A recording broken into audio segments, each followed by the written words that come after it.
What is going on, everybody? Welcome to Unfinished Lifestyle Podcast. This is episode 14, and this is something a little bit different that we're doing today. Normally, we have our clients or any one of our clients share their success stories, but today we're going to do something a little bit more educational in regards to how to get started, y'all.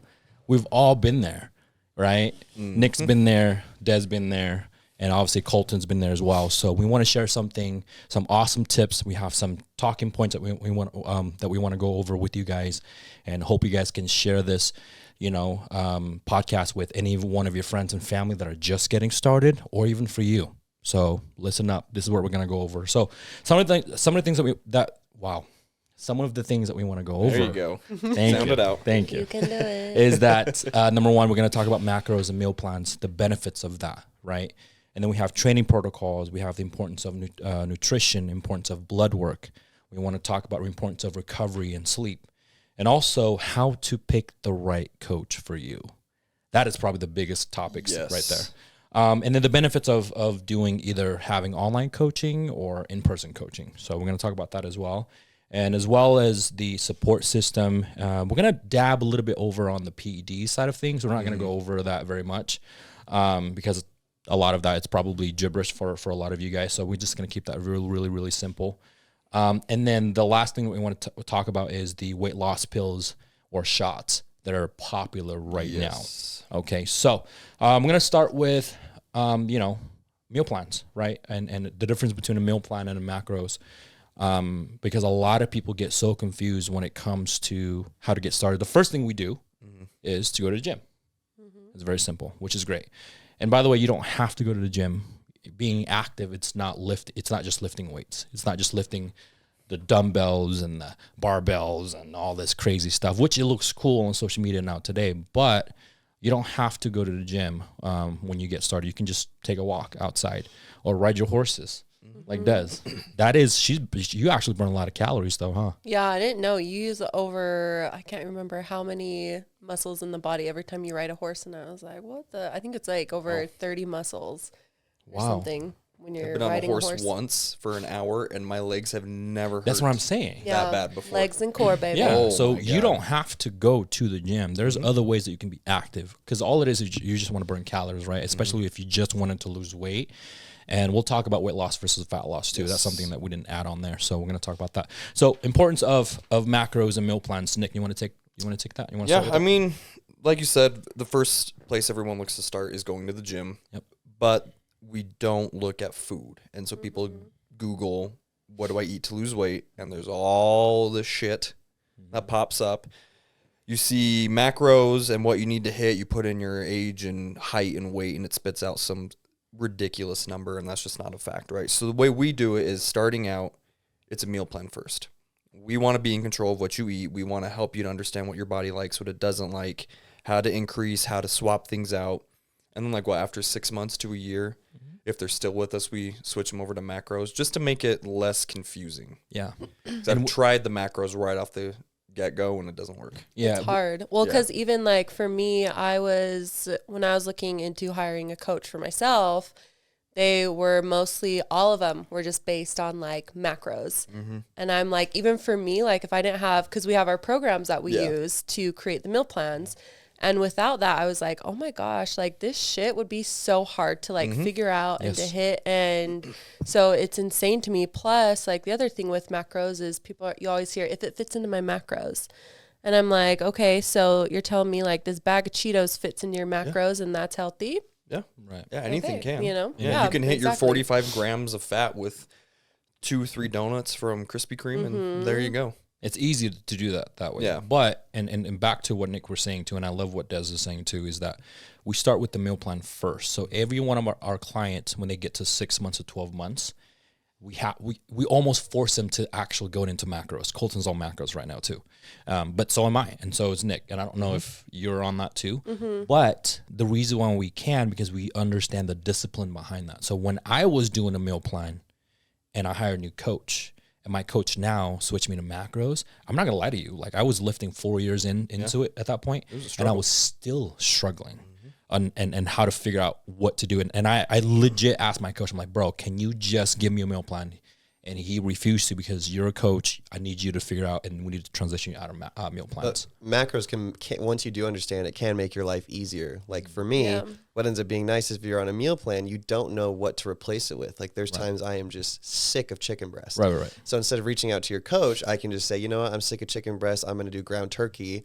And I know how much I need to eat and because of macros. So once you do understand it, it makes your life easier. It's a hard transition, but It easier is. in the end. It is hard, but we start with the meal plan. So you know how to meal prep, number one, and you know what your body likes and don't like, and how to, and we figure out if your body likes, rice or even potatoes better, or what kind of protein that your body likes. So once we figure that out and you have the routine set up for you, and then when you transition to macros, then it's a lot easier transition rather than doing it right off the bat. So, well, and to clarify, when we talk about macros, we mean protein, carbs, and fat, right? And that makes up your daily caloric intake. And I get this question a lot. People ask me, well, how do I know when I need to increase my calories? Yeah. It's not necessarily the calories we're increasing that I'm looking at. It's the macros. The calories are going to increase regardless. But people, I think, are too focused on the amount of calories they need to eat. I can eat 2,000 calories in one meal from Chick-fil-A if I want to. So if that's my daily intake and I go and get that, doesn't make sense. So we look at the macros instead. And I know my macros, I have no idea what my caloric intake is. It's probably somewhere around 5,000. Yeah, well, it's similar to your weight as well, because like you said, you can eat 2,000 calories in Chick-fil-A, or you can eat 2,000 calories in chicken and rice, and like what's going to have better, like that 2,000 breaks down to better nutrients. And the same thing with your weight. You could be 150 pounds, 20% body fat, or 150 pounds, 15% body fat, 12% body fat, and it's different. So the number on the scale doesn't matter. The amount of calories you eat doesn't matter. It's what's in those. And how to track your macros, right? So let's go back to what macros are. So basically how many grams of protein, how many grams of carbs, and how many grams of fat you consume in a day. And the best app that I've used, and I'm still using it today, is MyFitnessPal. So if you don't have that, download it. Don't use the free version. I promise you. I was just gonna say premium. He forced me to buy the premium version. Yeah. Here's why. I'm not saying, I'm not selling MyFitnessPal. We don't care because we're not getting paid on that. It's because if you don't pay for the service, and then you're limited to what you can and can't do on MyFitnessPal, and it's annoying. So get the premium. It's super cheap. I pay for the whole year for $129 for a whole year or something like that. So MyFitnessPal is where you can track it.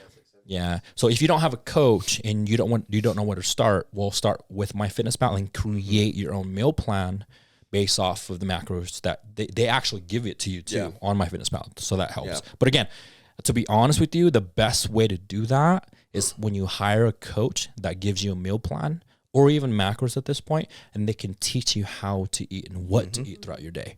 So I feel like it takes all the guesswork out of it for you. It does. And if you Google, how to track macros, one thing that also pops up are these weird ratios of like 40, 20, 20, or like some weird thing.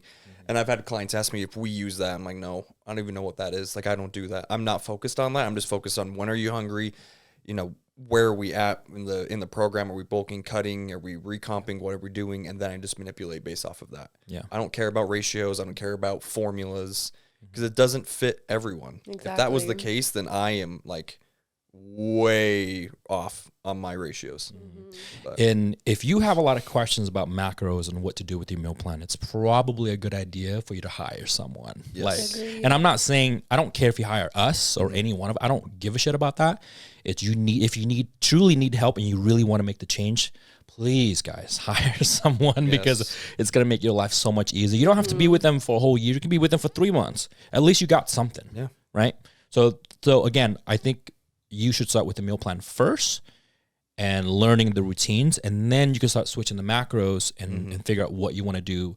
Because I do this different things on the weekends. So like on the weekends, I eat, if I want to have bacon in there, if I want to have steak, I'll fit it in, right?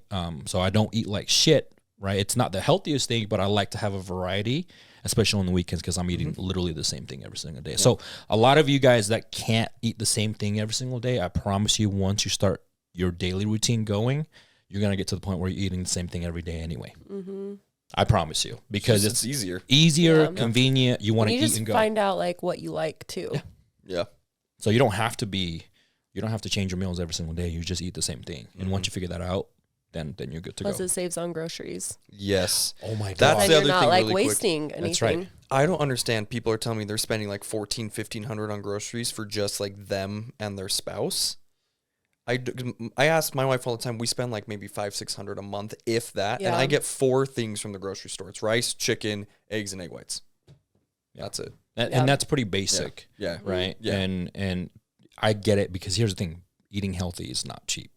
I'm gonna tell you right Agreed. But now. not Going with to my Chick-fil-A or McDonald's or the DoorDash fees you're paying. Yeah, yeah. Right. Exactly. Or doctor's appointments. Yes. yes, That's true. You Oh can my get God. right now. I think you can get, like, for me, I can get 3 days worth of chicken breast for $20, and it's about 14 or 15 bucks if you ate it like In-N-Out or Costa Vida for one meal. Yeah. So it is expensive up front. Like, you pay all that money, to get groceries, several $100s or something like that for whatever chicken breast and rice.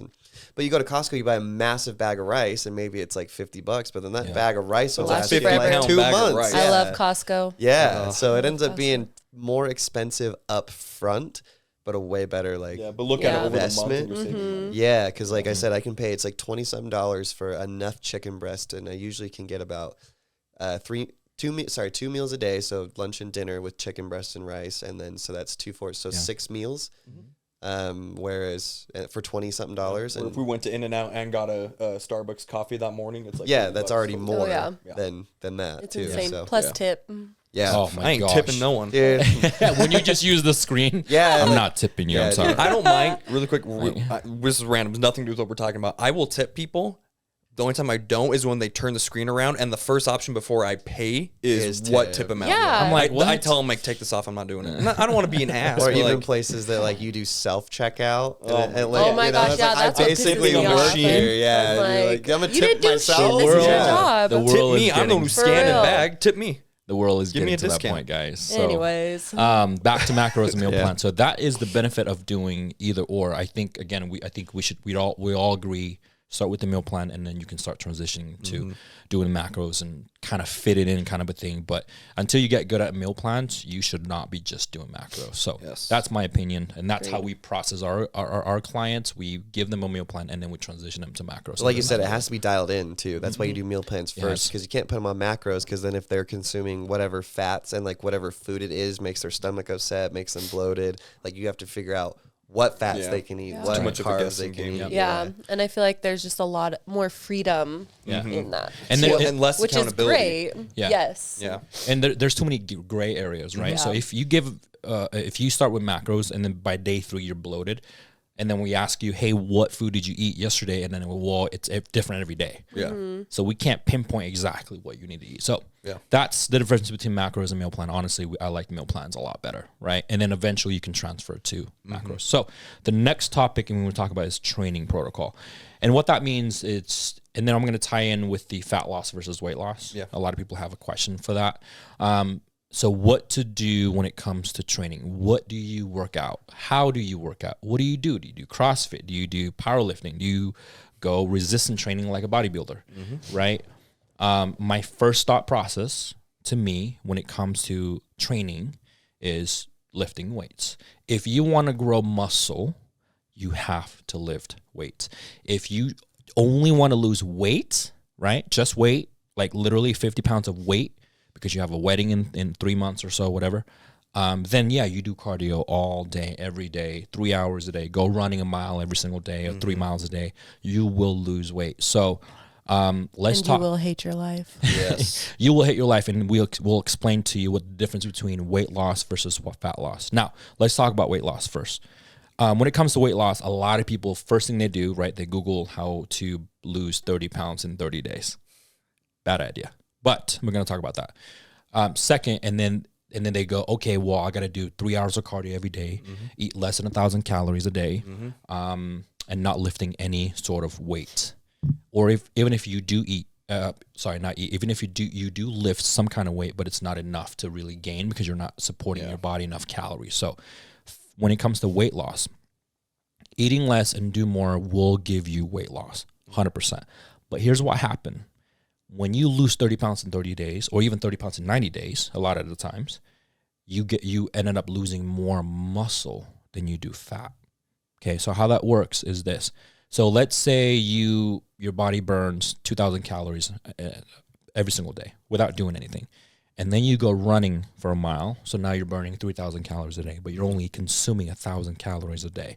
So yeah, you're a 2,000 calorie deficit, which means you will lose weight. And I'm not saying it doesn't work, but after you're done losing that 30, 45 pounds, you have no muscle, which means you're stuck at eating 1,000 calories or less. That's why people put a lot of weight back, right? That's why sustainable. Yeah, rebound diets and you rebound so hard because all you learn is eat less and do more. So Then you have no energy and you feel like shit. Your cravings are insane, uncontrollable. And you develop bad relationships with food. Yes. 100%. I think people get excited when they lose the 30 pounds, and then when they put it back on, they become fearful of food because food equals put on weight. And it's like, no, the way that you handle food, or the way you use food has become totally skewed. So that's why a lot of your clients will get scared when you're like, hey, we're putting you on 2,500 calories. I'm like, why? So that way when I put you on a deficit, you're still full. If you're at 2,500 and I put you on a deficit to do a cut, you're still at 2,000 calories. You're full of energy. Like you feel good. So just having a higher baseline, I guess. Exactly. Well, and with weight loss and all, when people Google it, like Johan said, it's all about eating less, but no one talks about how you have to grow muscle. And this doesn't mean you're going to look like a bodybuilder. For all the women out there, you're not going to look like a man. You don't look like a man, and you lift weights and you wrangle horses and you do all this stuff and you look great, right? Yep. She does. I have no choice. No. But we don't talk enough about how you have to add that muscle tissue, right? Yeah. Because calories are burned in the muscle tissue. So the less you have, the less calories you burn. And when we talk about putting you in a deficit and finding your metabolic rate, we are talking about your resting metabolic rate plus exercise, being active, not just when you're sitting there not being active. Those are two completely different numbers, and people get confused on that. So we have to understand both, and then we have to manipulate food accordingly. Yeah. And I think, too, another important thing to point out is that going on a caloric deficit is not wrong or bad, but when you read about losing weight and it tells you to do that, people do that as their step one, when in reality that's step 3 or 4, right? So step 1 is, finding a coach and getting on getting on a meal plan that's good for you. So that and body recomp, I'd say recomp is step 1. Step 2 is assessing where you're at, like what you can do. Do you need to keep bulking? Do we need to put more weight on you to cut you? Do we need to, where does your body need to go? And then step 3 is to put you on a caloric deficit. And with you guys, that's 6 months in sometimes. Yeah. And some people think it's day 1 and it's not. Sometimes it's day 90. Yep. And there's a lot of coaches that will do that. They sign you up, and this isn't to speak ill of anyone, right? But they sign you up and they say, okay, we're going to start you out again with just calories at 1,700 calories. The following week, you check in with them. You say, hey, I'm hungry. And what do? Lower you to 15. And then again, the following week, you go down to, 14 or 13, whatever, and you just keep going down. So yeah, you lose the 30 pounds that you wanted to lose, but then you stop with them, you go back to eating, you gain all of that weight plus more, and then you come back to them. A year later. Yeah, exactly. Or sometimes even less than that. Even less than that, yep. Right, which that isn't sustainable. And the more you do that in this up and down yo-yo diet, it's harder to lose the fat every time that happens because you have less muscle mass. You're going to develop those poor eating habits.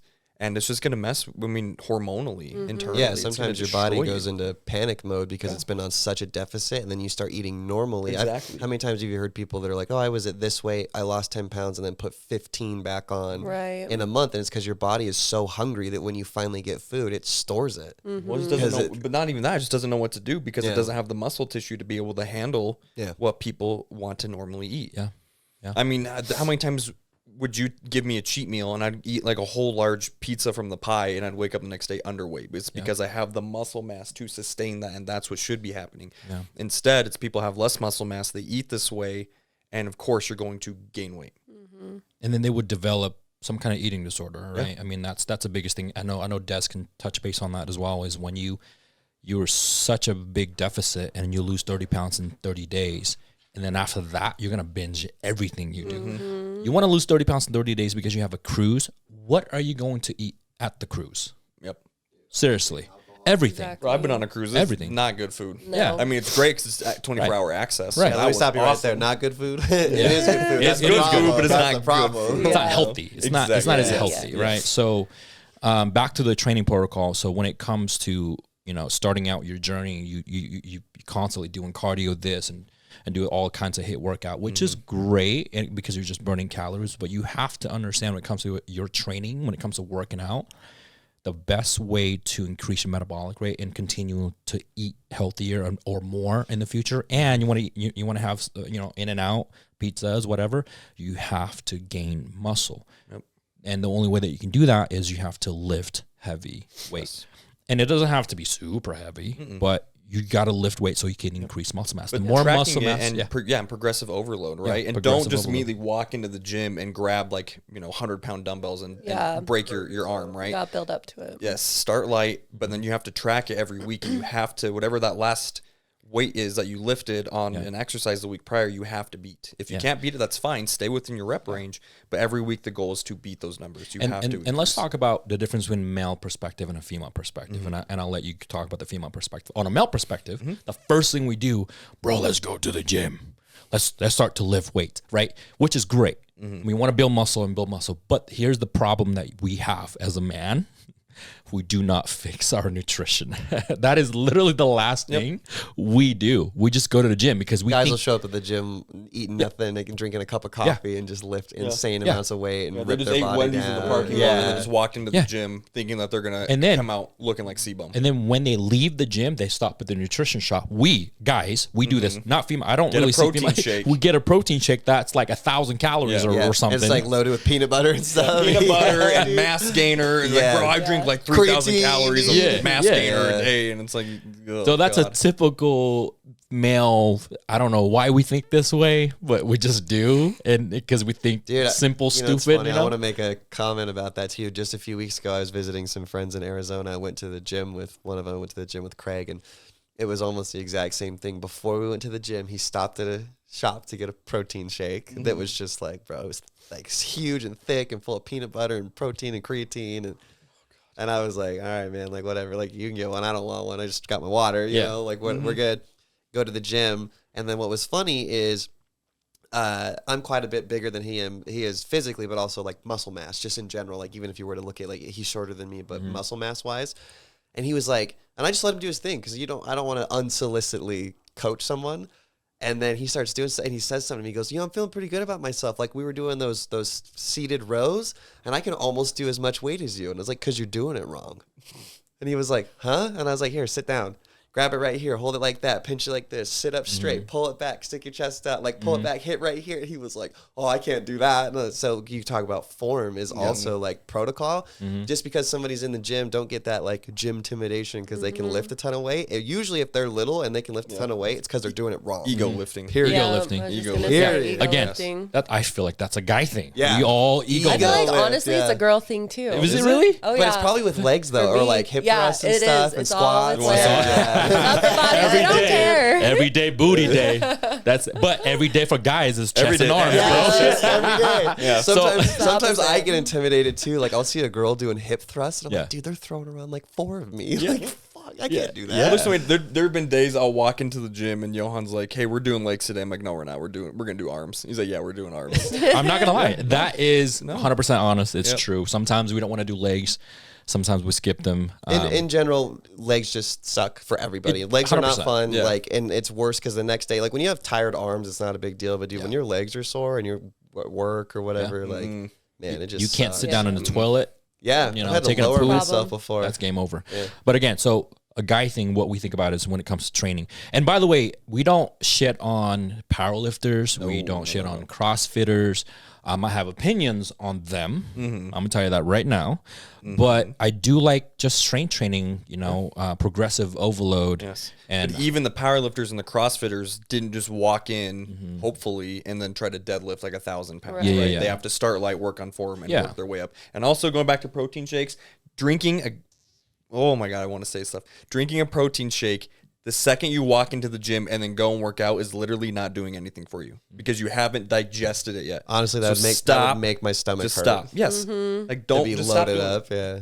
Why? Why do you want to drink But we this would do that. big old peanut buttery Is it protein shake? your anabolic 45 minutes after your workout? It depends on the 'cause it's person. But yeah, you want to after, eat right? like 30, 40, you want to Yeah. eat 30 to 45 minutes before you go so you have time to digest it and then you actually have all of that in reserve. And protein is there to help you recover. Yeah. And drinking it and then immediately going lifting weights isn't going to do anything but make your stomach sick and make you. And then you throw up. Yeah, you throw up or you're Halfway stuck through in the it. bathroom.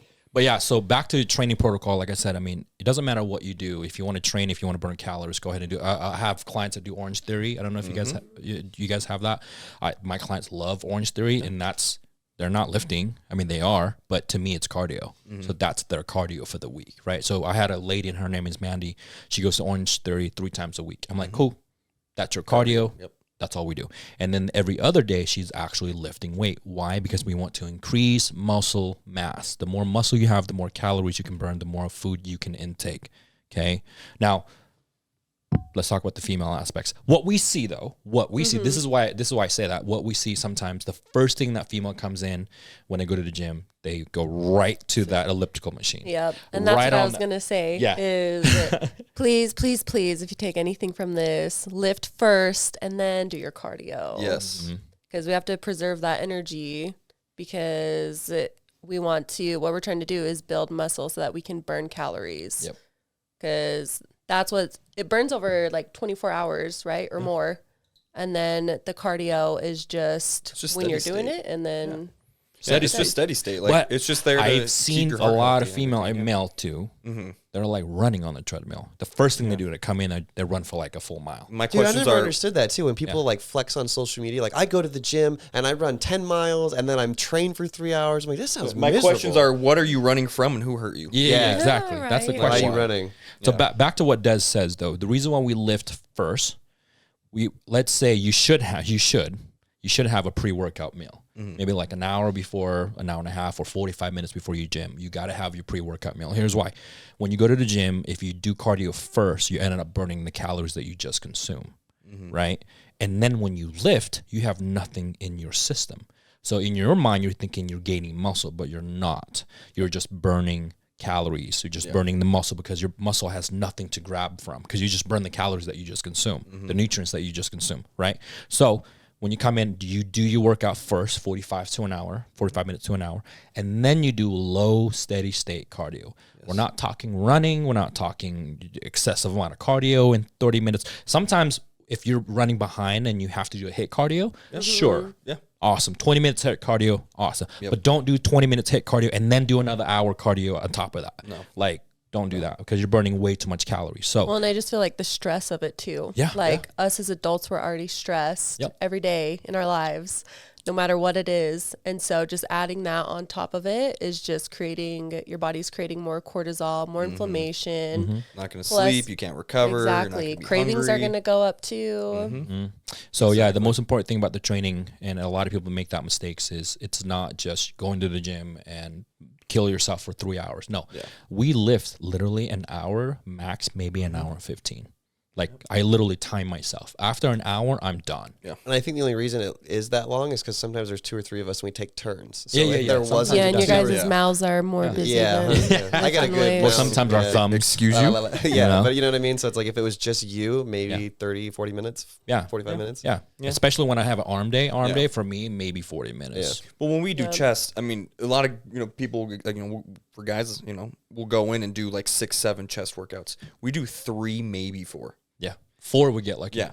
But when we're done, we are 100% depleted. We've got nothing left in reserve, and we are pumped as hell. Yeah. I can't say certain words And on this then podcast. that's when we So- transition to our cardio. Yeah, So I less have is more. Like you don't need to go in and throw weight around and do this. And saying that you're in there for 3 hours, I'm asking, what are you doing for 3 hours? Right. Because you're wasting your time. And that's a good question too. Like, what is the most optimal time to gym and cardio, or the most optimal time you should spend in the gym? Yeah. Right. So, in my honest opinion, an hour lifting, 30 minutes, or up to 45 minutes of Depending on your cardio, cardio depending is, on sometimes people split it. I tell my clients to split it if they don't have enough time. They just wake up in the morning, do a fasted cardio, and then they eat. They go to work, and then they go to the gym later. Yeah. Right. So Really quick, I want to go back to something that you said women do in the gym. We go in, and if I am too tired on chest press, like with dumbbells, to hit the 120s, but then I see him throwing around, I'm like, shit, I'm going to do one more rep than him. I'm going to do it. What is the female equivalent of that? Because I've never seen like a girl go in and try to outlift the girl next to them. Like that seems just more like a barbaric caveman thing. Yeah, that we I do. feel like it's not so much as like competition, but it's more of like, I don't know. For me though, it depends on who I go with too. Like there's some girls where I'm just like, yeah, like I'm going to lift heavier than them. You know, it just depends on my mood for the most part. But I would say mostly it's just, we're just there to support each other and have a good time, you know? And so I wouldn't say it's as competition wise as it is for guys. Yeah. And so to answer this question, because I know a lot of people are listening to this right now. Well, what kind of workout should I be doing? Okay, it's too broad. The best thing that you can do, find a friend or someone that can mentor you, or find a coach, for example, that can give you some sort of direction where you want to be. Right. If you want to work on your endurance, okay, find an endurance coach. If you want to work on your speed and agility, find a speed and agility coach. If you want to work on bodybuilding and you want to grow muscle, find someone that can help you in that realm. There's so many coaches out there, which we're going to go into that, right? So enough with the training protocol. So now the next one, we're going to talk about the importance of nutrition. We're going to tie that a little bit with the blood work that we do. So first things first, nutrition is very important. A lot of coaches talk about 80-20, 70-30. My honest opinion, it's 90-10. That's how I look at nutrition. You can go and kill yourself in the gym, doing all sorts of cardio, doing whatever workout you want to do, or running a marathon every single day. If you don't have your nutrition dialed in, you will not, let me repeat, you will not go anywhere. All you do, either exhaust yourself, your body's inflamed, you're not sleeping because you're so sore, and you're not replenishing your body with the right amount of food or right nutrition, for example, and then you're not recovering the next day or the next 2 days, and guess what? You'll quit in a week. So that's why when we coach, we work on your nutrition first. We literally make it simple for our client, just so you guys know. For example, I had 3 clients started this week, for example, and then I said, hey, you haven't been in the gym in a while. This is what we're going to do. We're going to say, I'm going to focus on the meal plan. I need you to follow at least 80%. I'm not asking you to go at 100% because I know you're not. Number 2, walk outside for 30 minutes, 3 times a week. That's literally it. And they're like, that's it? I'm like, yep, that's it. Yep. Once you nail that, and then we're going to go cardio 4 days a week, and then adding to go to the gym twice a week. But that's hard though, because a lot of people have gym anxiety when it comes to gym, and people have gym intimidation, and I totally get that. But nutrition is very important. I think it's so, we hear this a lot, right? And you hear people talk about it, you hear people post about it, you hear all these things, but until you're actually doing it, like I've been in the gym for 2 years before I found a coach. And then when I found a coach and he gives me my nutrition plan, my body changed less than 6 months. But my gym's the same. Yeah. So what's the difference? It's food. So it's nutrition. So, and then that ties this with the blood work that we deal with. So I'm going to have Nick talk about that, correlate that. I mean, I don't know. I'm a huge advocate for blood work, and that's pretty much all I've been talking about lately. But the reason why we start with blood work is because if we don't look at that, it's a guessing game. We're assuming everything within the body is working fine, everything's good, and then we just move and we just start trying to do stuff with food and all this. But if we're not looking at the blood work and we don't recognize there's a hormonal imbalance, there is something wrong on the lipid panel, so they have cholesterol issues, they have high liver enzymes or kidney enzymes. If we don't know that and we try to feed them certain things, we could cause issues. So all this combined sounds like it's going to be a huge pain in the ass to be able to get to where you want to be. But if you get the blood work done and everything looks good, now there's zero excuse as to why you can't make a change. 100%. You can eat the food and you can start moving and stuff should start to work, right? Barring like something crazy happening. But if something stands out on the blood work, then we address that first. So it's more of a health phase. Yes, we're going to try to increase your macros. We're going to try to give you more food, but we're focused more on making sure the body can start to operate the way it needs to. Once that happens, then we can be a little bit more fun with the food. But again, it all just comes, like the common theme here is food. You have to get your food dialed in, whether it's your blood work looks good or if there's outliers. Right. Let's make it simple really quick, right? Because we're talking to the people that have never meal prepped before or don't know anything about nutrition. What is the first thing that they can do? Here's my honest opinion. When they start their health phase, I think for me, it's eliminating unnecessary sugars out of your diet. Yeah. Yep. Like regular Coke. Okay, we'll drink Coke Zero, right? Instead of having candies in the house, maybe you can limit yourself to 1 candy a day. Yep. It's not bad, right? Donuts, same thing. Like I eat donuts once a week probably with my son. Here, cheat meals. So if you want to have, let's say you create a meal plan for you, you can actually have 1 up to 2 cheat meals a week and still make that progress. Here's why. It's 80-20 rule. If you do 80% of that correctly, and then you have 20% of kind of leeway, you want to have a candy, donut, or a cheat meal, you're still going to make some changes. Yes. I promise you. But this will. isn't guilt versus reward. We're not rewarding you for following the plan throughout the week, that we're giving you a free meal, right? It's 95% of our clients are not bodybuilders. Yeah. They're not. So we need to keep that positive relationship with food. Yeah. And just let them not feel like a robot. Yeah. Right? Their food's more fun than what we eat already. And then on top of that, we're saying go get the free meal just so you can relax. But if you're a bodybuilder like this, our food's so basic that we look forward to that cheat meal, because like if I eat one more bowl of chicken and rice, I'm going to lose my mind. Yeah. And talk about training too. Like I see a lot of overweight people, and I see this all the time, even at the gym that I work with, that we work with. You see an overweight person doing crunches, and I ask him, why are you doing crunches? Like 1,000 reps of them. Like I literally saw you do that. And well, because I want to have abs. And I said, okay, I understand what you're saying, but how is your nutrition? Oh yeah, I'm not tracking. Oh, it could be better. It could be better. That is the number one response. Yes. What does that always mean? get. So I think there's a misconception too about targeting fat loss in specific areas, where it's like the way to lose fat in your midsection is by doing these things specifically, and that's just not. There's no true. exercise for it. Yeah, There's it's just no not true. food specific to get you to lose the belly fat or the arm fat or whatever area you're trying to lose. It's overall nutrition.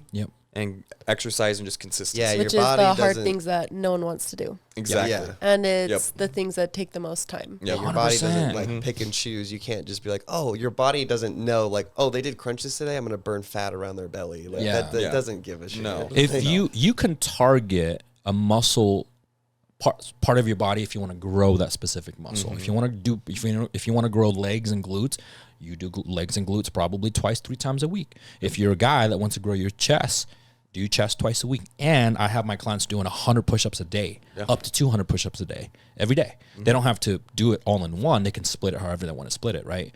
And so when it comes to nutrition, I don't think people understand, like, abs are literally built in the kitchen. You've probably heard this 100 different times, but until you actually do it, until you actually execute it and understand being on a deficit while you're training, while you're doing your slow steady state cardio, it doesn't take a week. It doesn't even take 3 months.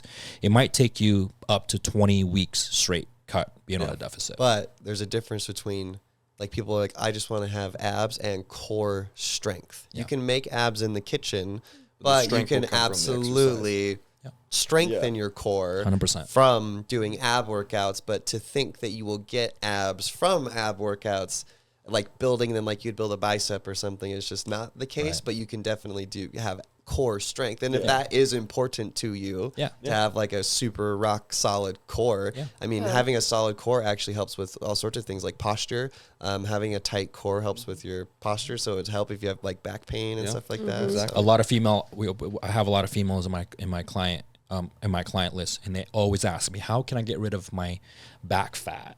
How can I get rid of my back of my arms, cellulite on my legs? I'm gonna tell you this right now, you cannot do any types of workout or even cardio to burn that specific area. We cannot target fat. Overall health and nutrition, you become a deficit. You be on a deficit, and guess what? You may not see your abs until week 21 or week 18. I didn't have abs till a year in. You know, but going back to the importance of nutrition, I want to ask you, Des, what issues do you run into with clients when it comes to their nutrition? Why they're not following stuff? Like what roadblocks are they hitting? Because I hear his all the time because I'm there, right? Yeah. But I'm curious, like, what do you see? What do you run into? I would say the first two things that came into my mind was, one, processed food. Real I just quick, had what's your mixture of clients, female to male ratio? Do you have more female clients than you do male ratio? Okay. Yeah, I only have one male right now. Yeah, buddy. Yeah, I would say processed food and them just not being consistent with eating throughout the day. So my biggest piece of advice for eating would be eating every 3 hours. Yep. To keep the blood sugar stabilized. Because when that crashes, you have no control. Nope. And you feel like a wild animal in your fridge. Yep. And you just go to anything that's sugary. Or if you're at work, and you go to the break room to get snacks, and what is it? It's muffins, it's chips, it's sodas, That's it's actually the coffee machine. Yeah, what I was just about to ask. What do you feel? Do you feel like it's maybe different, or maybe you guys all of you guys can chime in on this? Like clients that stress eat. I don't know if there's like maybe a difference between men and women, but I know like I do it. Like I'll get stressed, can't sleep, laying in bed, tossing and turning, and for no reason at all, I'm hungry. But I'm not hungry. I'm just trying to find something to do. It's not. And I think that's always when you have to check yeah. in with your body and be like, okay, is this hunger coming from my stomach or is this hunger coming from my head? Yeah. And like your body always tells you, but I feel like sometimes we can be so disconnected from our body and we're so used to having other people give us advice for our bodies too. Like we go to doctors, Western doctors, and they can prescribe us all the pills in the world or tell us what's wrong with us. But at the end of the day, like we know what is going on with our body. If we can just sit with it and really listen. Yep. And plus a lot of the times the processed food, the sugars, the caffeine, like we're so wired. Exactly. You get that surge of dopamine that we too can't when you even take it. we can't even hear our own thoughts, right? No. Or we do hear our own thoughts and it's just like going a million miles an hour. Yep. It's just gibberish. And I'm going to tell you this right now. Every one of our clients, guys included, mostly women though, our first phase of our program is what? Increase your metabolic rate. Yep. That's our first phase. What that means, guys, a lot of you guys are starting your journey. Let's say we start you at 1,500 as a female. Our goal is to get you up to your maintenance calories. So whether that's 2,000, whether that's up to 2,500. And by the time you get to that number, whatever that number is, you're going to lose weight. You're going to lose some fat. And you're going to gain some muscle while you're doing that program. But maintenance calories being, as we're increasing food, you stop dropping on the scale, right? Numbers start moving, you enter that homeostasis. Yeah. That's what we mean by maintenance calories, is your intake of food plus what you're burning literally just equates to almost zero, almost perfect. And when I try to increase calories, especially my females, it is a fight. Like they are just so stuck on, wait, I have to eat 2,000 calories or 2,500 before I cut. And I'm like, yes. You do. They think that you're against them. You're not on the the right team or whatever. Yeah, I've had women not sign up with me because I tell them I will be feeding them more food. Why do you think that is? Like, what is the irrational our society? Fear? Like we've always been taught, like we need to be petite, eat less this to and that, yes. And so I feel like that is just ingrained. Like there's a scarcity around food. Which, sometimes it is. It's so sad. It is. It's simple, but it's backwards, if that makes sense. So what you're teaching and coaching is simple and easy, but it goes against not everything we've learned, but also just even let's say you've never even learned anything, right? Just the most basic. You sit there and you think, I want to lose weight, so I should eat less. Like just the most basic caveman instinct of every man and woman on the planet that just makes sense. It's kind of the same thing. Like if I stand here in front of this car, it's going to hit me. Like I should move. Like it's the most basic instinct. So when somebody tells you, oh, actually I'm going to feed you more, and you're already having a hard time with the amount of food that you are eating, that's going to just shatter your whole world. So there's an insane amount of trust that your clients have to have to sign up with you, number one. But I also know, maybe you can touch on this. That's why you changed your minimum amount of time, because clients would commit for like a month and then not sign up because they wouldn't see results. We would do monthly. We would do 12 weeks at a time. So I remember you were like, dude, it's not working, and we have to make them commit longer. Yeah. So let me touch base on that, right? For a lot of females out there that are listening to this, if also men, in order for you to lose weight and lose fat, yes, you have to be in a deficit. You got to eat less. But there's a missing process that a lot of coaches don't do with their clients. Number one, their goal is to take you in at a basic low caloric intake, and all they do is put you on a lower and lower calories in only 3 months. And what they do is they take your transformation and said, hey, look at Des. Des can do this in 3 months or 12 weeks. But sign up with me now, blah, blah, blah. But my question to that is, what is Des doing after she's done losing that 20, 30, What 40 did you pounds? learn in those 12 weeks? Right. You learn absolutely nothing. So our goal is to teach our clients eat more to lose more.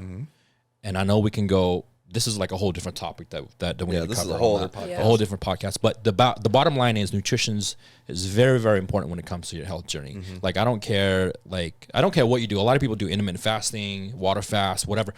There's so many shit that you see on social media. Again, do what works for you. Yeah. If you can find a diet that sustains you for life, do it. If you want to find a coach that do keto or whatever the case may be, it's not my advice. I don't think I like keto that much, but make sure it's worth it and make sure it's sustainable. So whatever diet you're doing, ask yourself one question: is this sustainable for life? So, And tying that into the blood work really quick, that's why we get it done. Because if you are doing something like keto or intermittent fasting, you get blood panel done, and let's say, your kidneys look stressed out. So, we need to address that. We need to maybe lower protein. We need to increase water intake, whatever the case is.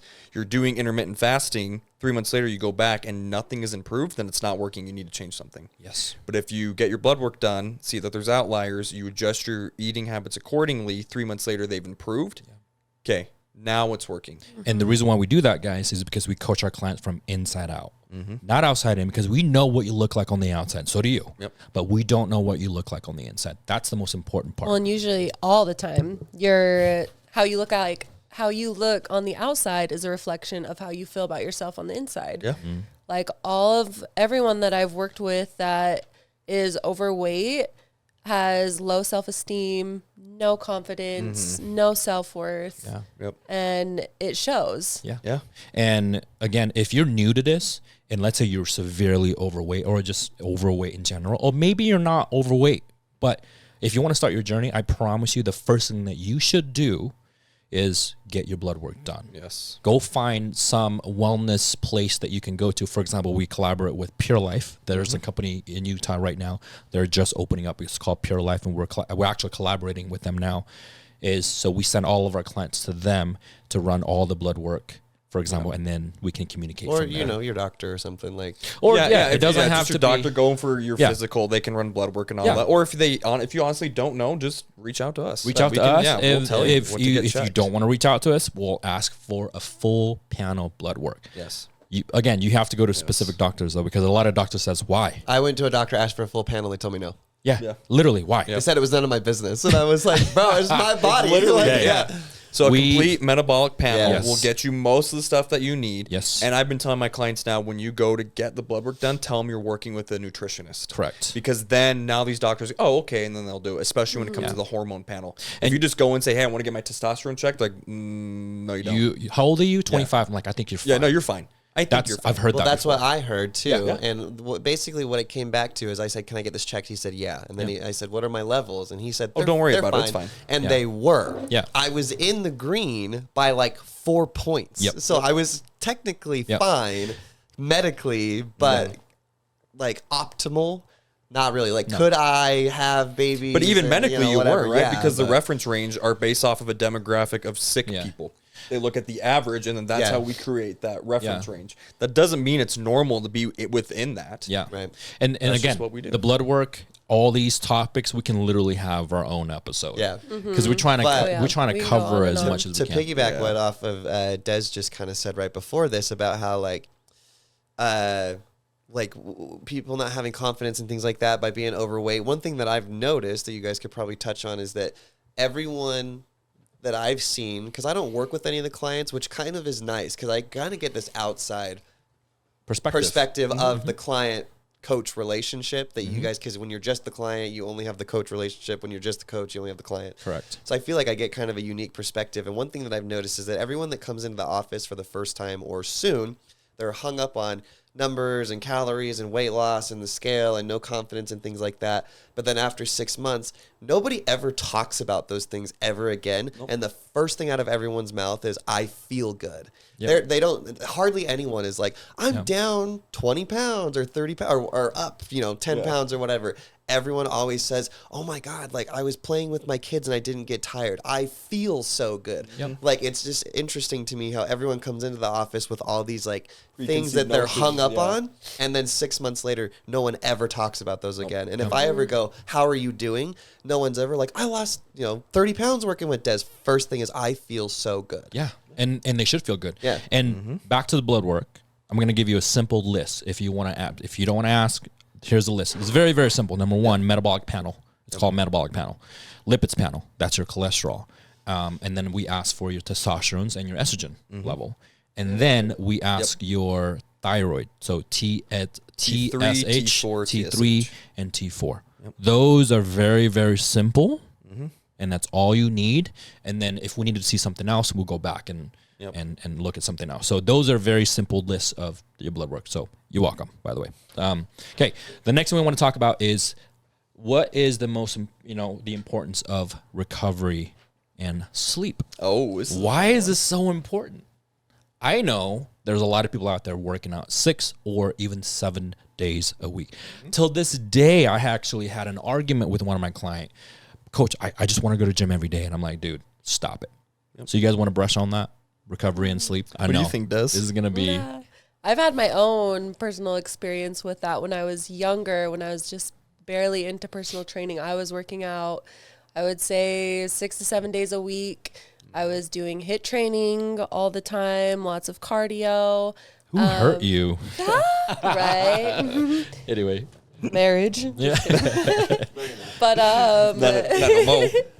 but I remember I was forced, I think I got sick. I was forced to take a couple days off, and I remember my body feeling so much better. Like all the inflammation was gone. I noticed like I felt leaner. I had more energy, and so I was like, okay, I'm going to try just training 4 days a week from now on. And I noticed significant difference in my body that I was like, wow. 4 days a week is enough. 5? Yeah, 5 if you want to fit like now I do calves 5. Or arms or, little things like that. We just want to move your body, right? So the rule of thumb when it comes to training, I think 4 to 5 times a week is enough. And for me, it's 4. Yeah. And sometimes I split it. So I'll go Monday, Tuesday. I'll take Wednesday off. And I'll go Thursday, Friday. And then I'll take Saturday, Sunday off again. Or sometimes it really depends if I'm really sore. I'll go Monday, Tuesday, and then I'll take Wednesday, Thursday off. And then I'll go Friday, Saturday, or whatever the case may be. I'll usually do 4 days working out, and it's always like push-pull either day and then get a leg day in there. And then sometimes I'll go 5 days, but I'll just do cardio and then sit in the sauna for like 45 minutes. Like I'll still go to the gym because I need to do cardio. For me, like on our plan, my cardio's up right now. So I'll go do cardio and then just go sit in the sauna. Like you can still go to the gym. Chill out or walk through. Like some gyms have tracks. Go walk some laps, man. Like listen to your music. Like if you want to get to the gym because you like it because it's a habit, go. No one's stopping you, but don't need to be don't exhaust yourself like that. Doing all that. And I'm gonna make it simple for you guys. How do we grow our muscle? Not in the gym. Recovery. Recovery and sleep. That's how you grow muscle. A lot of people are like, oh, I want to go to the gym because I want to grow this and grow that. I'm like, great. How many times you go to the gym? Oh, 7 days a week, bro. Like I don't take no rest day. And I'm like, that's horrible. And then how's your diet? Sleep? Yeah, how's your diet? And then I said, well, how do you sleep at night? Like, do you sleep 7-8 hours a day? No, I get like 4. Yep. Holy shit. Okay. Again, the optimal that falls into hustle culture, I think. Yes. People you got to be in the gym every single day. You got to work 14 hours. You just and these people preach it. They're like, you got to be to the point of just exhaustion, 4 hours of sleep, and that's how you make money or get yourself better. But not just that. But you're talking about the hustle culture and all that. I've seen so many videos in like the last just couple of days as I'm just eating and scrolling through TikTok and all that, and I'm seeing people say that they're going to defy science by sleeping 4 hours a day. You can't do it. dumbest thing I've ever heard. Stop spreading that stuff. Yep. And the other thing I see are these little broccoli-haired 21-year-old kids who think that they're the shit and you're not, and no one cares about you. And all you're doing is spreading misinformation by saying they sleep 3 to 4 hours a day. They're making, $1 million a month, which you're really not. And if you don't own all of these things and material stuff, then what are you doing with your life? Just stop it. No one cares. This hustle culture stuff is just bullshit, and it's annoying.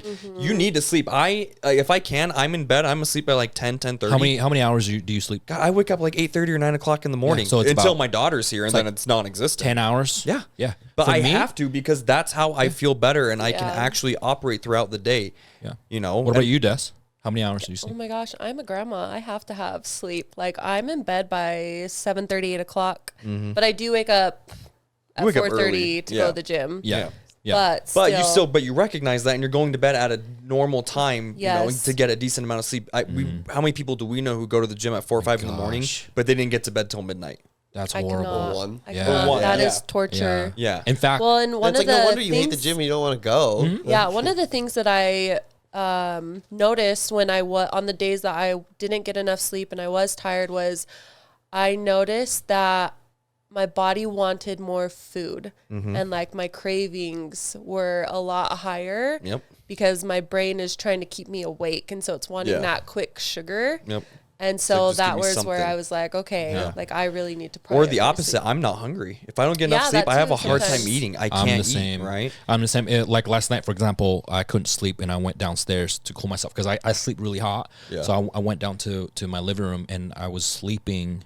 I was trying to sleep anyway and I couldn't, but it was at midnight.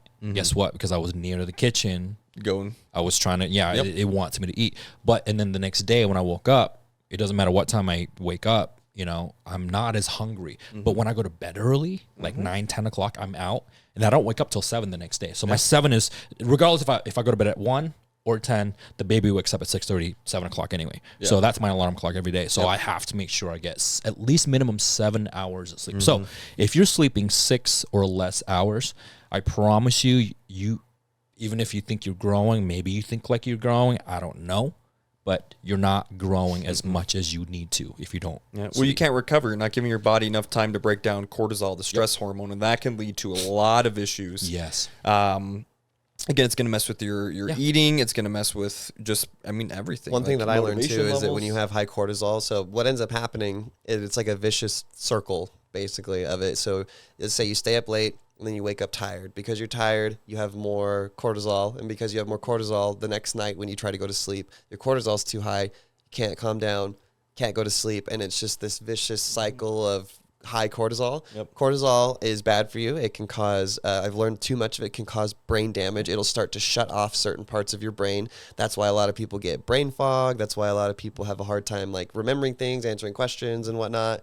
It also drives and it's not an insane amount, but it lowers testosterone, which you need to sleep and recover. Men and women, you need testosterone. Yes, so you do. stress will run that into the ground. But we need cortisol as well. Like, it does play a vital role, hormonally. But like you said, the issue is if that level is too high, it can cause a syndrome. I believe it's called Cushing syndrome, which that can make it so you have that skinny fat, skinny arms, skinny legs, but you have a lot of fat in your midsection. A lot of people develop a lot of fat, deposits between the shoulder blades, and that can cause issues. It will stop, a lot of hormone production. That's going to cause a lot of issues. But again, it's going to make it so you can't eat. And then on top of all of that, you're going to the gym 7 days a week, Oh my gosh. Yeah. And by the way, making it worse. you think you de-stressing your body when you go to the gym. You're actually not. That's just the opposite. I never You knew might intentionally feel tearing a muscle Yeah. is de-stressing. 100%. You may feel the dopamine hit because you feel good, but you're actually putting stress in your physical being. Yep. So, sleep for 7 hours or more. Having a work good out. nighttime routine. Like what's your nighttime routine when you're getting ready for bed? Do you have like a little thing you go through, or? Honestly, lately it's just been I have a little sleep tea. So I'll drink that, wash my face, and then I'll just go to bed. I have been trying to meditate before bed as well, and that's been helping a lot. But yeah, that's usually that's Speaking it. of your routine, and this just popped in my head because I know I called you the other day and you were reading something. Speaking about that, so what is there books out there that you can think of as far as for female is it for mental health, or maybe they have this eating disorder or health in general. Do you have a book recommendation for? I do. I can't think of all of them, but over the years I have. There was, What's I'll definitely one? have to make a list. Yeah. What's I know one you were reading right it now? the other day. Yeah. But that was It more is of How to Do the Work. Okay. And it's just talking about patterns, cycles, things that get handed down from you from your family, Yep. family trauma, how it stays in the body, how to process it, let it go, things That's a like good that. book. Yeah, It is Sounds like a so good good. book. I have such a hard time putting it down, but I also feel like it is such a need for us like adults to really like recognize and be more conscious of like our thoughts and things like that. But Because we live a busy lifestyle all the time. do. We're always running like 100 miles an hour. that's the other thing is I've been trying to stay off my phone before bed, Yes. like an hour before bed. So no Instagram, no nothing. And so Yeah. that's why I've been reading a lot more. That's good. And I've noticed my stress has gone down. Like I'm able to sleep a lot better. Less anxiety, Yes. things like Yes. that. So when people are listening to this right now, and the number one conversation I always have, how's your sleep? Oh, my sleep is bad, bro. And I'm like, okay. Immediately I go into a station where, okay, what's your nightly routine look like? What does that look like? And it's horrible. TikTok scrolling till midnight, or TV's on. Yeah, I whatever. go So- eat some like Cheetos and stuff, Yeah. and then I'm watching TV and realize it's like 2:30 in the morning, but the show is really good. But I go to sleep. Yeah, and then yeah, I'm up exactly. at 6 for work. Because your brain is stimulated. Can't do that. Your brain is stimulated all day because you work on a computer. Because God knows we all work at a desk job now. No, number one. Number two, and then you sit on your ass on your phone. And then you lay in your bed. Guess what? I have a TV in my room, so I have to make sure the TV's off by 10:30 every night. I don't care what I'm watching. It's hard. Sometimes I go Yeah. over, right, and then I have to report that to my coach. My coach will be like, "What the hell are you doing?" I'm like, "Fuck yeah, no. It's a good show though. It's a good Just show." wanted to You know? remind everybody that because they think like, okay, well, if I get in bed at midnight and then I wake up at 7, that's 7 hours of sleep. No, you're just getting into bed. Unless So you for literally me, become unconscious the second Yeah. you touch your bed, you're So, not getting 7 hours. nightly routine, also morning routine is good. It's not good for you to just like, you know, if you need to be to work in an hour and it takes you 45 minutes to like whatever, get the kids ready, go to school, whatever, and then drive to work and you're like, you're in at You're 9:03 stressed out. every day and your boss is like, what's going on? Like that's not, you know, that's not a morning routine. I think a Yohan morning likes to give me routine is crap just as for important. it because I have a morning routine. Like Yeah. I can't just wake up, hurry, and eat food, get ready, and leave the house within an hour. Like I need time. So if we have somewhere we have to be at like 9, I'm up at like 6:30 or 7 because I want to get up. I make my coffee, my breakfast, and I'm sitting at the counter and I'm waking up. I'll usually watch like soccer highlights or something and like just find a way to get my day started, feel good, and then I'll go get ready and then leave the house on time. Yeah. And I make like it helps me so much. But if I'm rushed and I don't have time to do like what I normally do in the morning, it throws my whole day off. Like yesterday, I actually texted Nick. This is a great example. I texted him. I was like, "Hey man, I'm leaving in 30 minutes. If you want to hit the gym with me," and he was okay. I'll see where I'm at. Yeah. And then he ended I up texting wanted me. to. Right. He ended up texting me. I'm like, "Bro, like I feel like I'm in a rush. I don't think I can get there on time." And I'm not because we talked about sitting in the sauna, getting in the hot Yeah, tub, yeah. and everyone in my body needs it. I am in a lot of pain right now. Like, I'm sore, but I was trying to make breakfast, and I still needed to shower and do my hair and shave and get ready. And I knew, and then I also had a consult at noon. Yeah. So I knew if I did all that in a rush and got to the gym, worked out from 10:30 to 11, I literally go there, and as soon as I put the dumbbells down after my last workout, I'd have to get in the car and leave again. Yeah. And I'm like that's not gonna, and that's good for that's you to gonna throw learn me how off. to say no. Sometimes. Healthy, Like, I think- healthy ways yeah. to say Boundaries. no. Yeah, and then he knows his boundaries. So people that are out there that are starting your journey, there's so many shit that's going to distract you, period. Yeah. But you have to learn your values and understand you But I comes also- first. Want to let you guys know what a boundary really is. So a boundary, what people think, is trying to make other people do things or not do things that you do or don't like. So for example, a poor idea of a boundary would be Nick being like, hey man, I have a boundary of having a morning routine, so don't you ever ask me to meet you at the gym or whatever. Boundaries are not what you are going to make I'm not other gonna be people rude. do. They just know like Boundaries. Hey, I take my time. Boundaries are what you will do. Yeah. That is what a boundary is. So many people think, you know, especially like in relationships, like a boundary is forcing someone to do or not to do something that you do or don't approve of. Yeah. A boundary is, hey, if you keep behaving this way, I will do this. Because the only thing you have control of is yourself. Yep. So for example, like me being sober, my boundary is that I do not drink alcohol. It doesn't mean that, like, how dare you ask me to go to a bar? So I wanted to clarify that boundaries are what you will do, because you are the only one that is in charge of yourself. Period. Great great analogy. Those on are that facts, one, bro. Colton. Thank I you speak so two much. languages, English and facts. So the next Why topic do that we we want to invite talk you to about, the next topic we want to talk about is something that we can correlate between the benefits of online coaching versus in-person coaching, and then how to pick the right coach and what to look for. Oh boy. Des, you want to start off? How with did that? you decide on the coach you just signed up with? Yes. Honestly, I didn't do a lot of searching. I tried, and then I was like, I needed something so, like, someone so bad. And so I don't know, things just aligned, and so But you must have had like a criteria for what you were looking for. in a yeah, coach, definitely, Right. definitely. So what was that criteria? And what you're looking for is probably a lot easier to look for than someone who's never had a coach Yeah, before. like So- I honestly, like, all I wanted was accountability. Yeah. So as long as they could give me accountability, and I saw, like, online, like, how their routine and discipline was and how they showed up, I was like, okay, that's what I want to be like. And so, yeah, that's how I forgot the question. Yeah. That's how I forgot. No, how to pick the right coach. And I think I'm going to start off with this, right? When I first started in this industry and I picked a coach, and he was the only one that I know. Yeah. And then I just went for it. Yep. Later on, excuse my language, he is one of the worst coach that I would ever work with, in terms of personality and his morals and Just blah blah blah. associating with in Just in general. Yeah. But did I learn something? Yes, absolutely. And I'm not saying I didn't learn anything. I definitely did.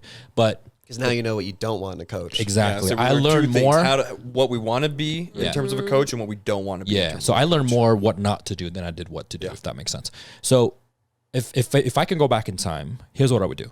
I would not only talk to him or her, I would get 2, 3, maybe 4 consultations with different coaches and understand what their values are, if it aligns with yours, blah blah blah. And then it's something that you have to be able to connect with that individual, right? Number one. Number two, look at their social media presence. And I'm not saying they have to have 1 million followers or whatever, but look at what they're posting. What is the value? Because what output is input, right? So if they're putting out something really great content and they're consistent with it, and they have a really great transformation, not only themselves, but continuously have a great transformation of all the clients that he or she works with. Yeah. But don't make this mistake, because a lot of coaches do this, and I've seen it multiple times. They would post the same transformations all the time.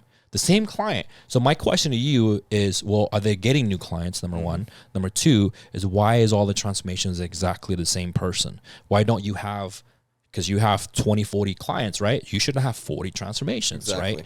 right? So look at their transformations, not only themselves, but look at their clients as well, right? And reach out to the people that he or she worked with.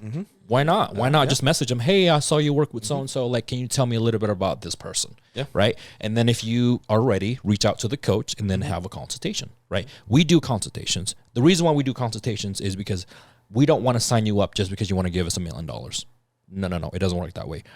You have to find the right coach, and therefore we have to find the right client that works with us. Well, I've seen all of you guys let clients go. Yep. And it really doesn't matter. Like, obviously, money is great, of course. Like, duh. Everybody likes money. Everybody likes making money. Yep. But having a client that isn't going to transform with your program, like, it's just a waste of time. It's both ways. Like, if you don't have a client that's going to follow what you say and then they can't have a transformation, that's a waste of a client. But then also on the client side, if you have a coach that's not going to coach you or doesn't respond to your check-ins or tells you, like, I don't know, figure it out, like, that's a waste of a coach, because you're not going to transform. It's a two-way interaction, because you gain skills coaching by coaching coachable people, Right. and they gain skills being coachable. Yep. But they're our walking business card. They are. Yes. Right. Our So is your clients, social media too. And Yeah. so you represent our work. So we want to make sure you're a good fit so you can represent us in the way we want to be represented. But then, we want you to make sure that you like what you just said, you know, the coach you hired, you looked at how they do things. Like, that's exactly what I want. Boom, I'm going to go after that. You're not just picking the first person. Like, a good example is Heather. So a lot of you know my client Heather. If you don't, she's one of the most amazing people I've ever met, and she's probably listening to this. So hello, Heather. But we did our consultation in, I think it was like end of July, beginning of August, and I was out of the country in Iceland. And she had reached out because my cousin tagged me in a Facebook post. She was looking for someone to help her, just dial in her nutrition more and kind of get over some plateaus that she had hit. So I scheduled a consultation, told her I'm out of the country, but let's still do it. So I did that. And then we did the consultation. I told her our approach, how I want to do things based off where she's at, what I require of her, what she expects of me. She went over that. And then she told me I also have another consultation. I've already done one, and then you and I have another one after this with someone else. I'm like, okay, cool. Just let me know what you think. Even if you don't go with me, just give me the heads up so I'm aware. And then she ended up signing up with me. And from my understanding, she said, one, the other person she did a consult with, she really liked him, but she felt that her and I clicked better. Yeah. And that she'd be able to open up with me better, and it'd be easier time for us to have these conversations where, not saying that she couldn't with the other guy, but she just didn't feel that connection.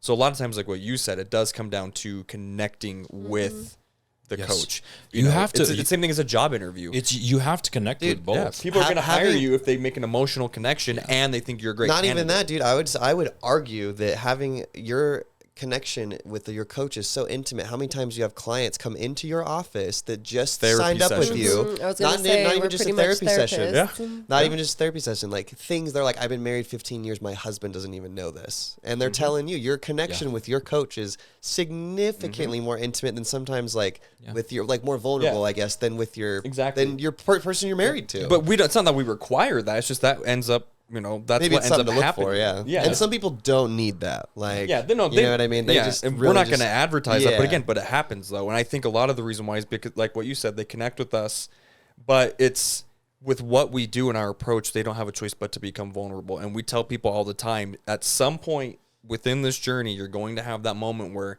your brain flips on and says, hey, you've been burying some shit. We've got to talk about it. And it usually happens between sets. Yes, it happens between This sets. is why when they walk into Exhausted, the dude. office, we have to That's tell what them pushes doing you, it. yeah. I was saying bye to Des one day. Late. It was like she was there at like 8:30, right? She was training someone. This is usually your last client, right? I didn't want to say her name, but I was saying bye, and I had my stuff with me, and I'm like, "Oh, hey, Des, I'm leaving." And I looked at her client; she's bawling. I was like, "Oh God, sorry. Oh shit!" I'm like, "Hey, okay, bye, later." And I left, and that was like, I felt so bad running into the situation because I've been in that situation multiple times. When we get disturbed, it like kind of threw me out of line and throws them out of loop. So, but we appreciate when clients open up to us like that, right? Oh, and so and much. you don't want to put yourself in that vulnerable position being with a coach who you know is not a decent person, or that you don't fully have that trust there with. yeah. So again, it's not that we want them to be sobbing in our office and that we're talking about how, you know, my husband doesn't really like that I'm doing this. I think I'm going to divorce him if he doesn't get on board. You're like, oh shit, okay, like now we got to have a conversation. So it's just, you know, all that kind of ties into picking the right coach. Is Finding the right coach. Put yourself in that position. Are you comfortable having that 100%. conversation? Finding the right coach for you is so important because I have clients that are with 4 coaches before. My question is, okay, is it the person or is it the coaches? Normally, are you coachable? Or is it yeah. Normally, it's actually comes down to the client yourself. Like, because you had 4 coaches. Come on, 4 coaches within. they're all the problem. That's like when you meet a girl and all her ex-boyfriends are the problem. Yeah. So within 2 years, you have 4 coaches. To me, that raise a red. That's a red flag. I'm not gonna lie to you. Same thing with the coach. If I only work with a client 2-3 months at a time, and I always have a lot of turnovers, am I a good coach? Probably not. A lot of our clients stays with us minimum 6 months. Yeah. Up to A a lot of them year, are with us for up a to year. 2 years. And how many now. times we have clients say, please don't kick me out. I want to be Oh with my you gosh. as long as possible. It's like, Yeah. okay, don't give me a reason to kick you out. Yeah. Right? So that's And that's the simple. other thing. We have expectations of what we want from Yeah. our clients. And a lot of that will also translate to when they send their check-ins. I have clients who give me a detailed report. Again, I'm going back to Heather, and I don't ask for it, but in her check-in, she gives me what her watch tracks in terms of how much sleep she got Very and how much detailed. is restful. It's very detailed. She's giving me stuff that I probably wouldn't need, but it's there because she wants to include it. And then I have other clients who, you know, a question is, you know, are you eating anything outside of your meal plan? No. How was your week? Fine. So Great. if you're going to give us a half-ass effort in your check-in and when you're communicating with us, Unfortunately, we're probably going to give you the same in return we're because going we're going to to put our treat time you- and energy into those who want it. We're going to treat you exactly the way that you treat us. So if you half-ass your shit, we're going to half-ass our coaching. I'm not going to lie to you. Yeah. Like I've had clients that do that. They half-ass everything. I'm like, all right, if you don't want me to push you, then I'm not going to push you. Why do I want this more than you? Hence, that's probably a client that I'm not going to resign after 24 weeks. Speaking of picking the right coach, and I know, Des, you said that about 99% of all your clients are women. Do you think that a lot of women prefer coaching with you because it's a little bit more relatable? And do you feel like you can relate a little bit more to the female clients than the male clients on certain things, of course? But what's your coaching experience like being a girl and especially having mostly female clients? I would say definitely, because I feel like us women on certain levels can just relate and understand, and it's similarly with men too. There's some stuff I'm sure I just could if I talked to you about it, you'd be like, oh, sorry, but but if I talk to these guys, it's like, oh, dude, I know. Yeah, it's funny too, because I notice anything that I'm going through, a lot of my clients are going through too, and so it's my responsibility to not to stay on top of myself so that when I go through the experiences, I'm able to help them go through the experiences as well, and to not have to struggle through that too. Because I know, Yo, you've mentioned that people will reach out to you because maybe they only know about you and they're like, hey, I'm interested in signing up. Do you have any female coaches? Yeah. Yeah, I do. I actually do. With, I do. Yeah. So, and that's a lot of them. I just send them over to Des, and she would work with them. Well, right? and sadly, how many times have we seen that where we've done a consultation? A woman will come in, we're talking to her, and she loves the program, but because of a past experience with a former coach, there's just a mental barrier of her wanting to work with us. Oh my gosh! Yes. And the last thing that we're going to do is force your hand into signing up with us, even if we know we can help you. So that's one reason why we brought in Des, is because you're a phenomenal coach and person, but two, we want to have that resource, The last thing I want to do is sign up a woman and just assure her, I'm not going to be like that other coach. I'm not going to do those things to you. And with our check-ins, we tell them, yes, we need to see your back. We need to see the back of your legs. We need to see these things, but please, for the love of God, wear something you feel comfortable in. Yes. Do not feel like you have to expose yourself. Yep. But even if doing that is going to still trigger something within them, then don't sign up with me. Go find a female coach. Go find someone that's going to be able to help you work through those things, who may have also experienced that, which would be very unfortunate, but they can help you build that trust. Yeah. And a lot of that too is back to how to find a coach, right? And I think people are quick to, first of all, there's a lot of personal trainers out there. You can get certified in literally less than a week. Everybody's a trainer, blah, blah, blah. You have to look at their history, right? How long have they been coaching? Number one. Number two, how long have they been, or was the company created? Do they have a Google reviews? Yes. And I'm not saying you have to believe everything on Google or Yelp for that matter, because they can pay someone to do that. But if you look at our Google review, it's very authentic, very genuine. They have pictures, they elaborate what we do, and it's real, right? And so number one, maybe you want to find someone that not only do this part-time, maybe they do this full-time, right? Because they're really invested in you, right? So again, look at their website too. Also, make sure they're not a person who did one bodybuilding show, and then the second they got done with their show, they said, "Okay, I'm going to start coaching people." Right. There's a lot of because that they probably don't know what they're doing, and they're just going to take the protocol that their coach put them through and just assume that it's universal and everyone can go through that. Which is very extreme too. Yes, just because you did a bodybuilding show does not mean you're qualified to help people. Right. But speaking of finding the right coach as well, I've even witnessed this within your own group here. Someone will sign up with Yo, not a good fit, sends them over to Nik, perfect fit, never seen better transfer, same thing back and forth, all of you guys. It's just because you don't mesh with Yo at Unfinished Lifestyle doesn't mean that all the coaches are bad and the company, you need to go find a whole new company and a new gym. Well, us three have the same protocol. It's just a different approach. Right? And so the approach with Des might be a better fit than with Johan. Or I had a client like Randy. She was with me for a little bit. I helped her get ready for her army test. And then when she came back, she said she was going to go with Johan. I said, that's perfect because I think he's going to be able to, maybe his approach is going to work better with you. And sure enough, it did, right? And I'm definitely hard on all my clients for sure. To the point where I'm like, I don't give a shit. He says that really vague. I get messages from him. They're like, "What the fuck, dude?" And I'm like, okay. But every single time I go, bro, he's right.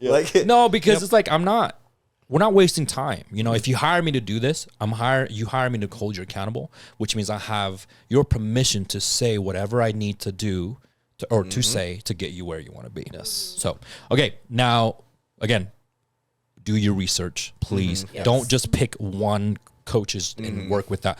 Have a bunch of consultation. Do your research, please, please, please, please. Okay, the next one we want to talk about is the benefits of online coaching versus in person. Yeah. We do both, by the way.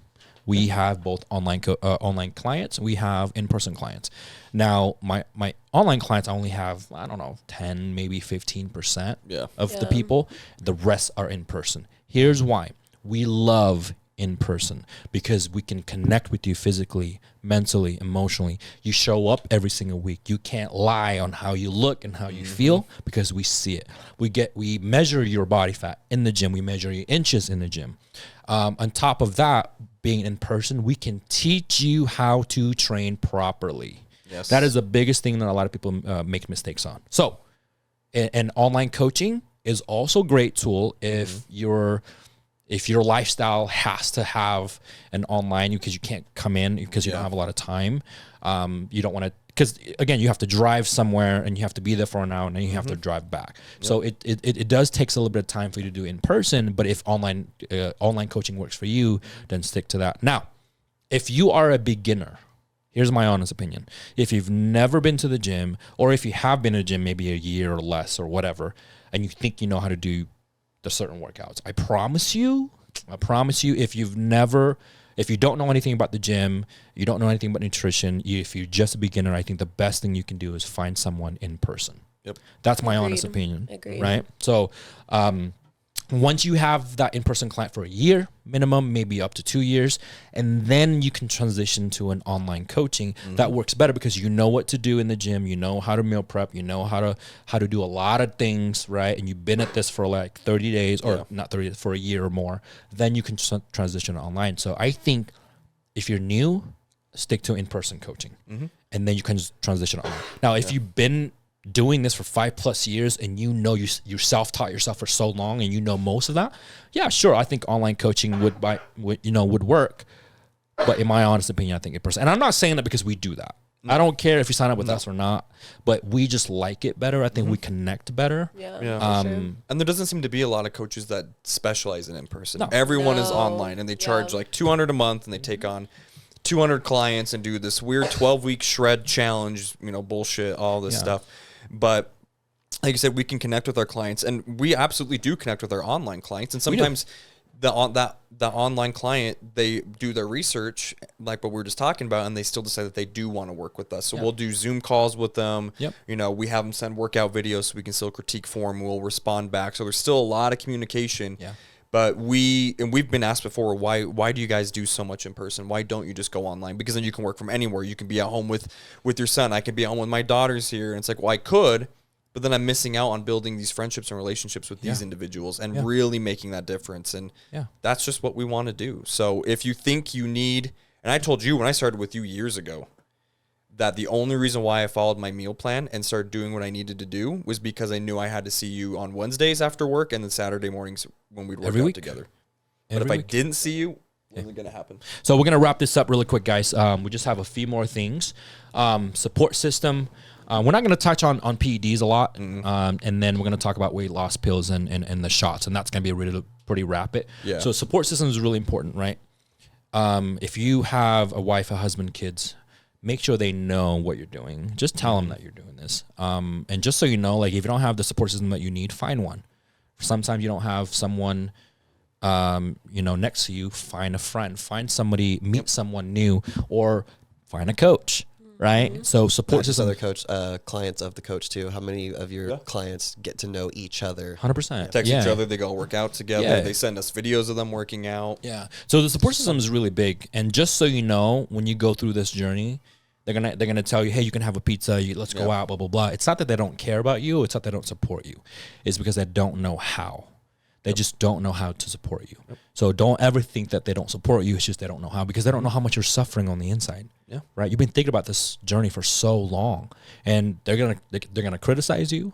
They're gonna tell you what you're doing. They're gonna tell why you going to the gym every day. Blah blah blah. You're self-centered. Yeah. Why do you bring your meals to a family dinner? Yeah. And like, you know, Yeah. they And get then- offended by Yeah. it. And then when you post online, I'm like, oh, she's that person now. You know, Yeah. like no, like we. So support system is really, really huge, and I think a lot of that you have to open up and understand. Like, let people know what you're struggling with, and the more you talk about that, the more they understand why you do what you do. Well, chances are they're struggling with the same thing. Yeah, Yeah. yeah. So they see that you are and that you're being vulnerable about it. It's Yeah. going to help them open up. Unfortunately, there is always that bad egg that's not going to be the case, or they are going to give you almost an ultimatum. Either, you know, if you're going to keep doing that, well, then we're going to stop inviting you out. Or if you're going to keep working yourself, I don't know Yeah, if I'm I gonna want to be honest. If anyone ever gives you an ultimatum about being in their life because Pick you're trying yourself to and make move yours on. They're better, not dude, worth it. fuck them, bro. Bye. Surround yourself with Yeah. quality people. Like if somebody says to you, you're trying, essentially that's what they're saying is you're trying to better yourself, and I don't like that. Dude, then they should get away from you. Like you should get them away from you. I mean, we talk about it all the time. Our friend circle has changed dramatically. 100%. My friend circle I hung out with a few years ago, I don't hang out with anymore. Next to my best friend and his wife, because I've known him my whole life. But our whole friend group disbanded because they wanted to keep living the party lifestyle, and I was sick and tired of it. I didn't want to do it. Let's talk PEDs really quick. So I'm gonna keep this short. If you're new to this scene, do not ever ask for PEDs. PEDs is performance enhancing drugs, okay, or aka Gear, steroids, whatever.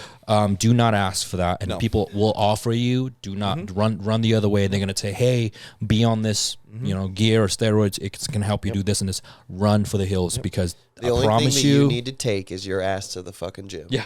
I And promise eat you. chicken. Yeah, I promise you, they're gonna give you some false information that doesn't work for your body type. But this stuff is Don't. dangerous. It's very dangerous. It's very dangerous. And a lot of these gym bros that are going to try to give it to you don't understand the dosage. They don't understand how to run a cycle, what to look for in blood work, going back to that. So you're putting your health at risk, and you could literally die if you do this. And I had a conversation with you, not that long ago. I've had 2 family members approach me, and one, they said they wanted to go get their hormones checked. So if testosterone's low, if I could help them, just balance stuff out. I said, yes, I can, but the doctor is going to prescribe it. Yeah. And then both of them said, well, what gear could you get me to help me lose I would fat? lose So you know what my I did? I got my phone, I Googled the scientific name of the chicken, and I said, go get this. Like, there you go. That's that you're going to go get chicken and inject it into yourself. But don't ever look at steroids and gear as the way to lose weight. If you do that, 1, you're in it for the wrong reason. 2, I think you're an idiot. Yeah. I'm just going to be blunt. Agreed. Like, yeah. This last one, I think this is going to be a whole separate conversation. I'm going to have this a whole separate. Well, we are going to have a podcast about we it actually, soon. yeah. So the next one, we're actually, weight loss pills and weight loss shots.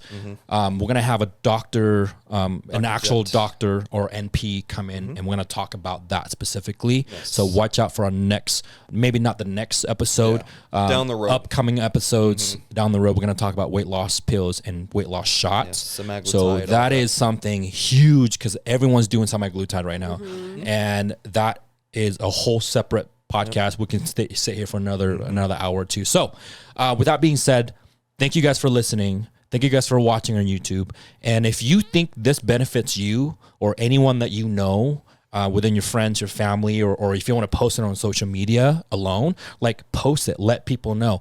This is literally free information that we just give out for almost 2 hours for you guys so you can use it for your benefit. So thank you guys for listening. You guys want to add anything? What do you think, Des? I think it's pretty simple. So if this is useful for you, like I said, please share, please like our YouTube, please, share our Spotify as well. Comment, like, share, whatever you want to do. Whatever the kids say these days. And I appreciate you guys watching us, and I appreciate you guys listening. So this is going to be an amazing topic. So on to the next. I'll see you guys later. bye.